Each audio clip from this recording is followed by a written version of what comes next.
देवगढ़ जिले में अंशुघात जड़े युवक और जड़े वृद्धा मृत्यु अभियोग बारकोट और कुंडेईगोला थाना एने अभियोग होईछि।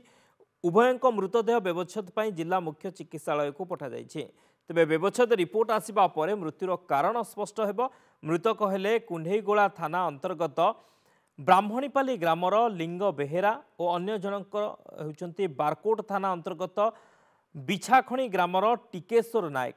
टिकेश्वर मृतदेह नलबंध ग्रामस्थित देशी मदभाटी निकटू उद्धार होइतिबा बेले महुल गोटाइबाकू जाइतिबा वृद्धा लिंग मृतदेह जंगल निकटू मिलिथिला। तेबे ग्रीष्म प्रवाह जारी रहिथिबारु बाहर को जिबा बेले उपयुक्त प्रतिकार पदक्षेप नेबाकू परामर्श दैछन्ति डाक्टर। सेमती तो किसी बहुत रोगी भी कहीं आसी ना काली खाली जड़े स्कूल जड़े टीचर थे सी झाऊ मारला से आसते से जड़े आडमिशन होती सनस्ट्रोक आउ सेमती सनस्ट्रोक पेसेंट एमती आमर कई आडमिशन होना।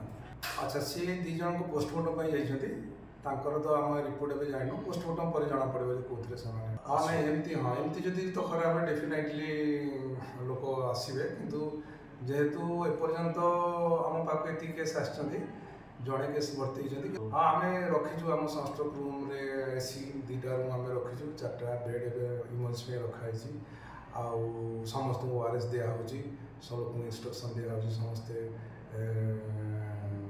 प्रचुर पानी पीबे आ खराब जीवेनि।